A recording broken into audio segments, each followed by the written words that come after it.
Bran Black, welcome to 7:30. Thank you so much for having me. You've just emerged from a long afternoon and a big discussion about AI. That conversation started with the sides, by that I mean the unions and yourselves being a long way apart. How did it go? Well, there are points that we disagree with the union movement, and there are points where we agree. And I think the positive thing about the conversation that we've just had is that there are some points of agreement right around the room. In the first instance, I think it's important to note that one way or the other, Australia is going to have to move on developing the skill sets required to take advantage of this enormous opportunity. So that means that there's work for employers to do, that means there's work for government to do, that means there's work for universities to do, and so on. The second point that I think is really important is that we see that there is an opportunity for us to have a national plan.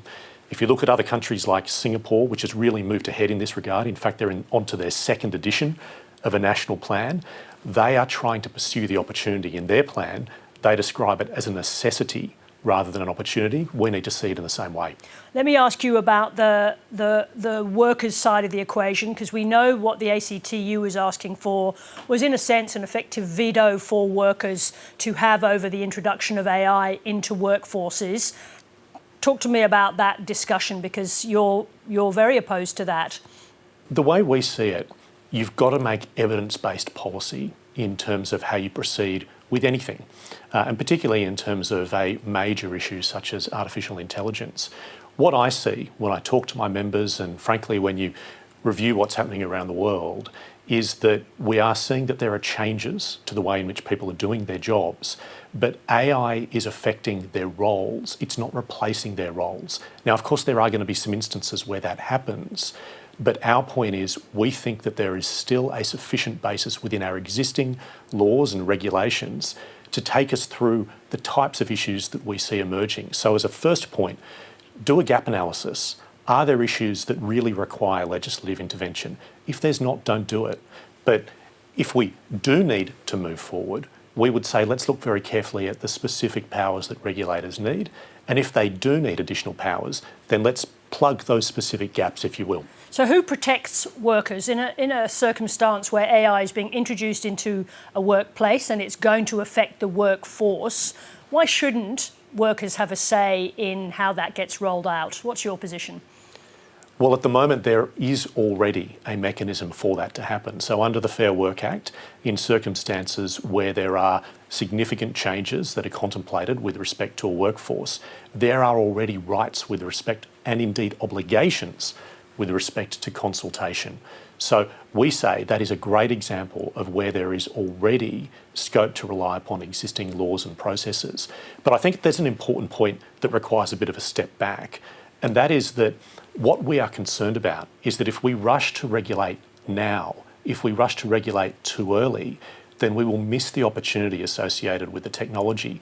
And if we do that, perversely, we may see the type of outcome that we're trying to prevent, and that is opportunities moving overseas and jobs being lost. We don't want to be in that situation. Does a workplace have an obligation to offer workers retraining, or can they just bring in different workers to do new jobs? Now, at the moment, again, going back to the Fair Work Act, there are already requirements in place in terms of consulting with employees, engaging them with respect to redeployment opportunities within businesses and so forth. And of course, that extends to redundancy provisions in circumstances where there are no available roles within organisations. But I do stress that point. There are already provisions in place, and we're not seeing the type of broad-scale workforce impacts associated with AI that some commentators have speculated upon. And I really stress that point. We shouldn't be regulating, we shouldn't be legislating based on fear. We should be regulating and legislating based on fact and what we see on the ground. There may come a point in time where we do need to take additional steps, but we haven't seen the evidence base emerged just yet. On housing, that debate around that table today, did you make progress on how to speed up the construction of housing? We know the government's target looks like it's out of reach. Did you get anywhere today? Well, I think we made some useful progress. In the first instance, there was, I think, pretty broad agreement that we need to take a pause with respect to the National Construction Code.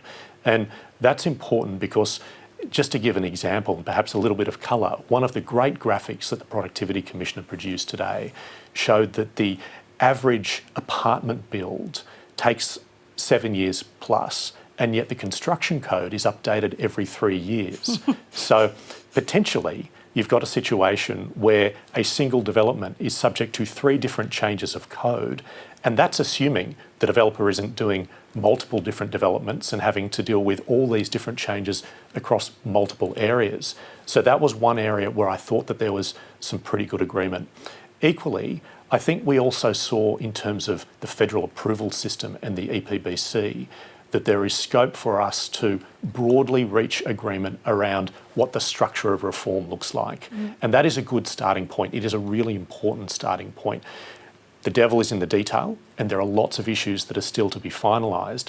But if you can agree upon the structure, which is broadly in line with the recommendations of Graham Samuel, that's an excellent spot. Bran Black, you've had a long couple of days, but I'm just going to ask you this, we ran a story this evening about people having AI bots or AI characters as their friends. Would you like to have an AI character as a friend? Sometimes with my role, I think that if I had an AI bot as a friend, it would help me do a little bit more during the day. So perhaps in due course, that will be something that will prove very useful. Leave it with us. We'll come up with something. Bran Black, thank you very much indeed for joining us. Thanks for having me on the show.